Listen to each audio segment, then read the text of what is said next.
Joining us now is royal commentator and host of the To Die For Daily podcast, Kinsey Schofield. Welcome, Kinsey. Hi, I didn't laugh once, so you guys are giving him too much credit. No, we weren't laughing That's either. That's called sarcasm. Us Brits know what that is. Kinsey, there's a lot to get through here, but first off, I think probably the biggest story is next week it's the King's 75th birthday party up at Balmoral. It'll have a kind of dual purpose, this family gathering, because it's pretty much a year since the Queen died. So a very special event for the royal family.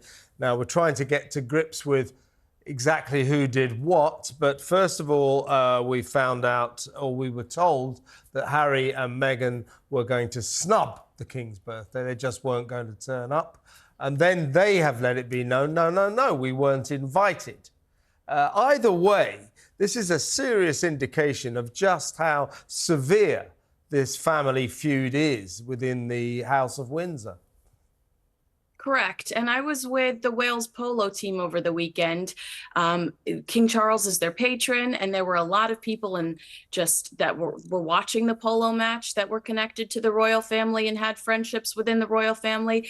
And they told me that there was no reconciliation on the horizon, that there was just absolute shock over the betrayal, that no one thought that Prince Harry was capable of going as far as he did. And there is just, an open wound when it comes to Prince Harry and the royal family. So I do believe that Prince Harry and Meghan were not invited to celebrate the King's birthday with the family, because I think the family is just in desperate need of peace right now. And Harry and Meghan are toxic. They're the absolute opposite of peace. And it's just not what the family needs to heal. I mean, they might want peace, but peace ain't going to be what they're going to get, is it? Because Harry and Meghan's useful little mouthpiece, Omid Scobie, or Ovid Scabies, as I like to call him, has a new book coming out full of the intersectionality that he likes, making out like the royal family themselves, like Harry said, are an endangered species. I mean, how much do you think that Omid takes his orders from on high, and how cynically timed is the release of this book? Well, he's claiming that he's interviewed individuals within the royal family for the book, and that leaves us with only two people, Harry and Meghan. If they continue to claim that they don't work with Harry and Meghan like they did with Finding Freedom, which we found out was a lie, then I'd say Princess Eugenie should probably be pretty nervous, because that's the only person that I could see maybe communicating with him other than Harry and Meghan, and she's close in their corner. I imagine that this is just another arm, another tentacle when it comes to Prince Harry and Meghan Markle's just never-ending revenge saga.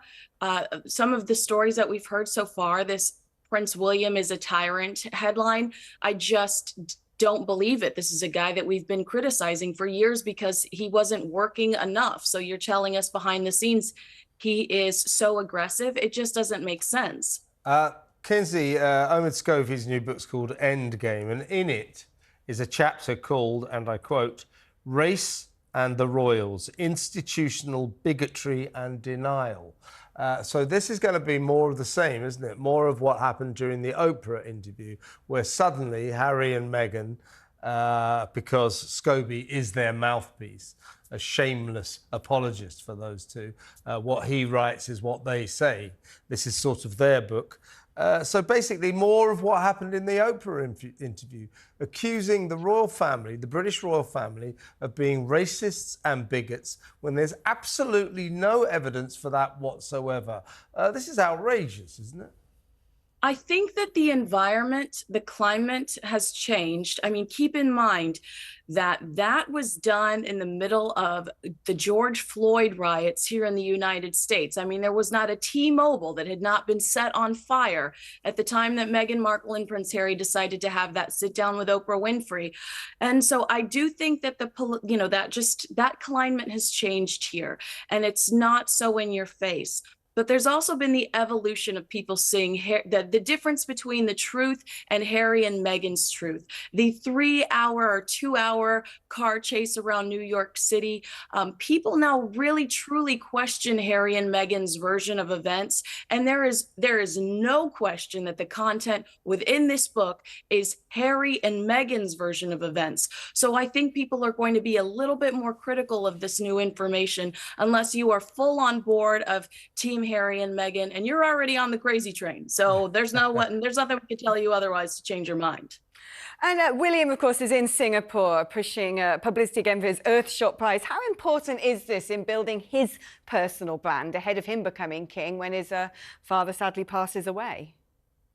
I think that this is amazing for Prince William's legacy, because what the Earthshot Prize does is it gives sponsorships, grants to people that have amazing ideas when it comes to, ways that we can make the environment, just to slow down our carbon footprint. What he does is he helps to hand individuals huge chunks of cash so that they create something tangible that will inevitably save the environment in some way, shape, or form. So now there are all of these different projects going on all over the world that have Prince William's fingerprints on them. So, something's going to save the day if he continues with Earthshot Prize, and how incredible that he gets to say he's involved in it, or that he discovered it, or that he recognized it first. So I think it's incredible for his legacy. And I just think it was a very smart move, the development of this project. Well, thank you so much, Kinsey. That's the great... Always lovely having you on, She's Kinsey. brilliant to talk to you, as always. She knows more about the royal family than anyone in Britain, doesn't she? That's what's remarkable about all of this. She's more interested in our royal family than us. Yeah.